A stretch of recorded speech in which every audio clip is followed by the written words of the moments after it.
Are you serving God well? We had our lead pastor has been out of town for the last several Sundays, and one of the associate pastors and his wife spoke and was talking about, are we serving well? And they threw out two questions. Question one was, what keeps us from serving? Question two was, are we serving with the right motives? Serving is something that I've always just kind of been bent towards. I love helping people. I love using the skills that God's given me to serve people. But the message really still hits home when you look at some of the different, motives behind why we're serving. I serve in our kids class in the studio, and I do that. I felt challenged because I do that primarily, probably more out of duty. And this just really kind of helped me maybe just reflect a little bit on my heart and where my heart was. I've come up with excuses like, I'm burned out. I'm tired from the week. I'm tired from, raising my own kids. And so I'm just kind of there, right? I'm not participating. I'm not serving as well as I know that I could. And so I feel challenged to try to take things to the next level. And I've been working on it some, but, I really feel like this just kind of made me reflect a little bit more and look at maybe, changing my attitude about it a little bit different. Don't get me wrong, I do my part, but I'm not sure, my heart is completely in it. It's definitely not my skill set, and I think I've maybe used that kind of as an excuse as well. I feel like they need help, and so I'm always willing to help, but it's certainly not something I'm good at, not something that comes natural to me to just kind of play or interact with kids. I feel like I've probably become too serious in my old age and don't necessarily like that. I want to be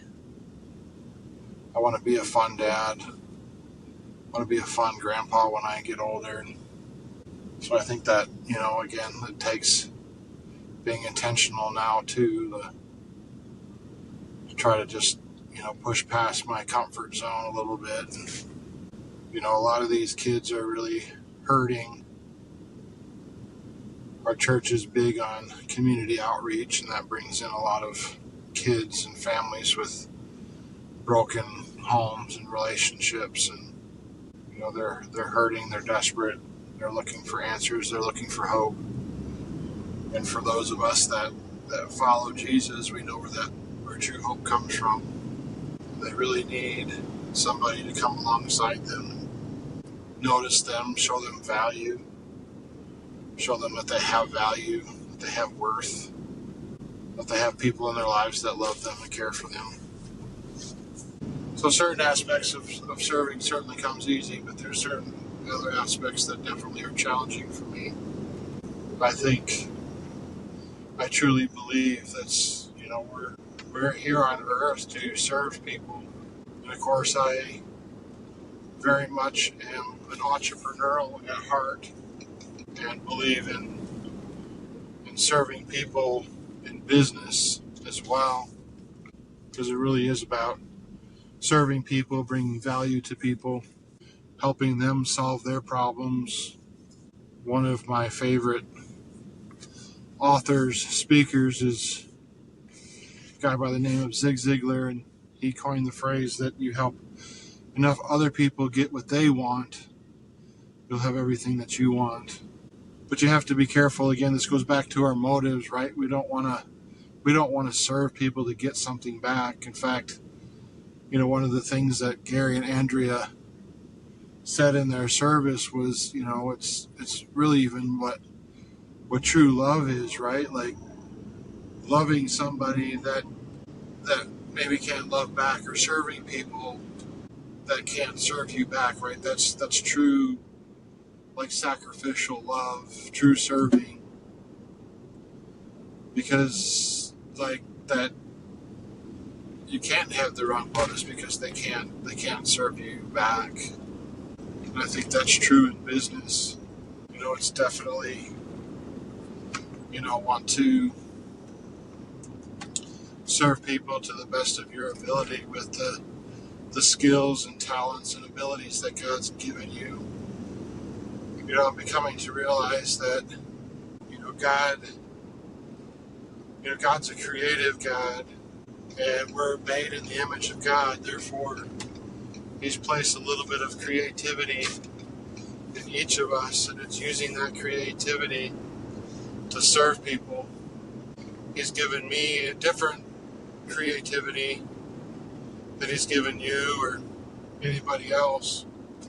And it's tapping into that and figuring out how God would have you use that creativity and the skills, your passions, the things that you're good at, to serve other people, and using that for God's glory.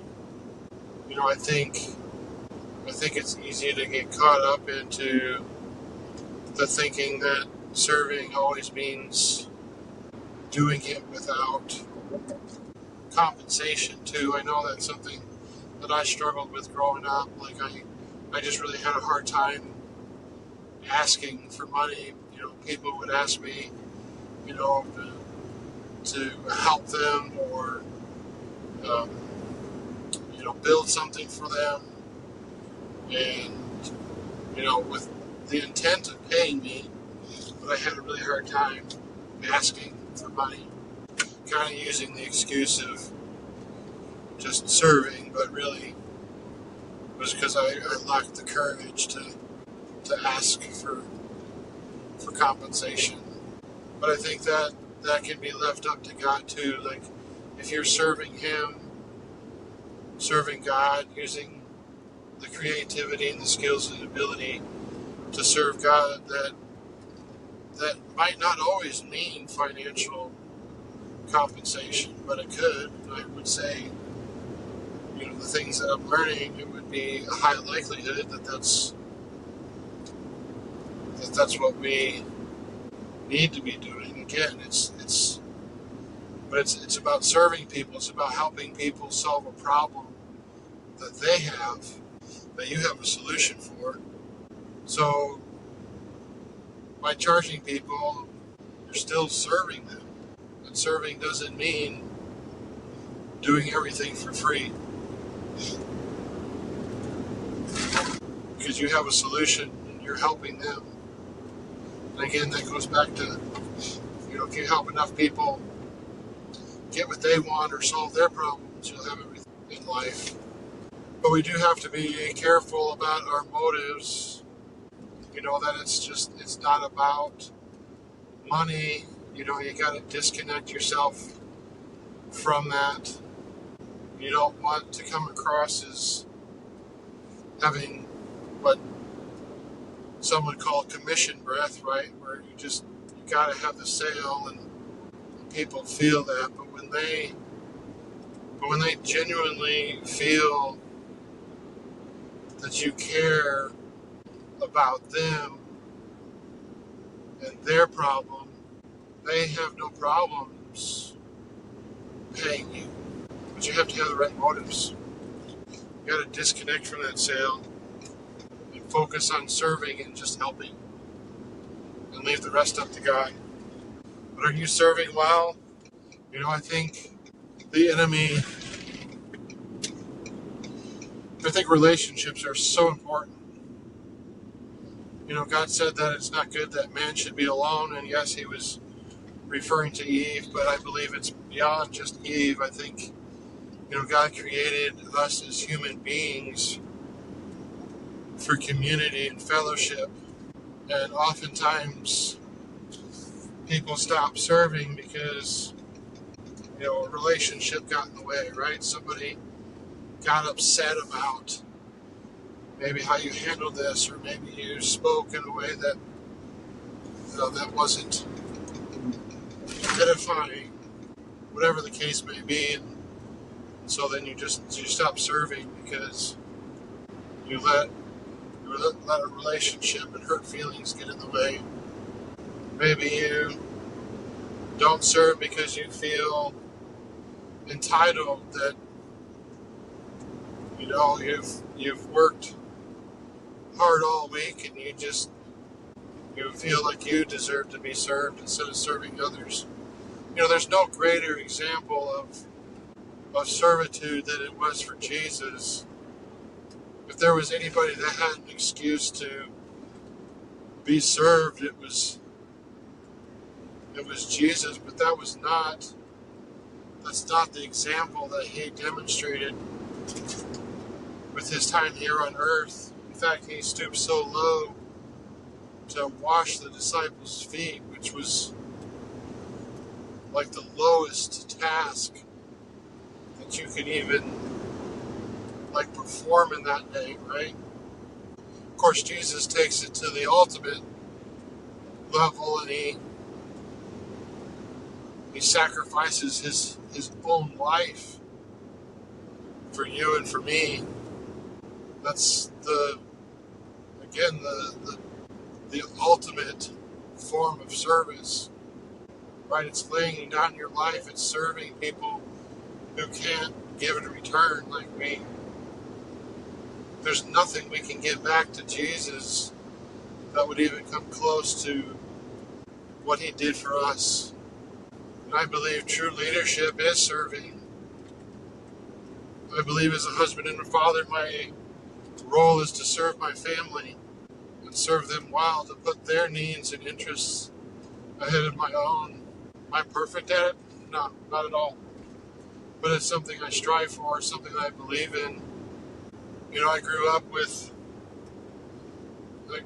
homeschooled, and at that time, back in the 80s and 90s, there was this patriarchal movement going on that I believe elevated the man to an unhealthy level, where it really became like they were the king or the lords, and everybody, the family, served them. But I don't believe that. I don't see that scriptural at all. Again, Jesus gave us the demonstration, showed us the demonstration of what true service is, and we can lay down our lives for our families to protect them and care for them, maybe even give our life for them if it comes down to that. It's our job to protect. But certainly, as just the daily walk of Jesus and his demonstration of serving, it was about others. In fact, he said he didn't come down to be served, but to serve. It says the greatest or the least of these, first shall be last, the last will be first. It's the opposite of what the world says. The world says, take care of me first.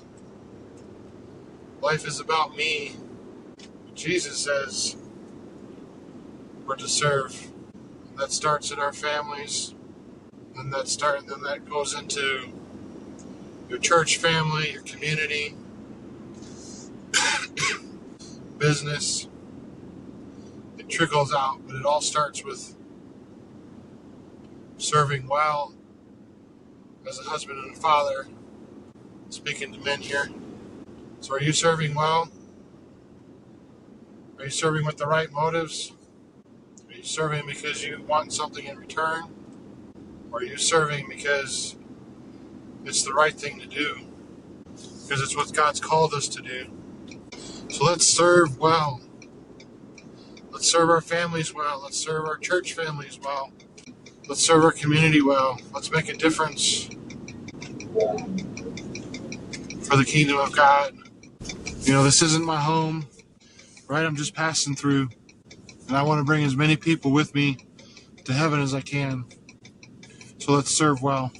If this video has encouraged you or challenged you, maybe you need prayer, just leave a comment. Let's have a discussion. Let's talk about serving well and what that means.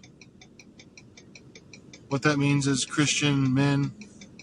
So for now, this is Farmer Dan signing off.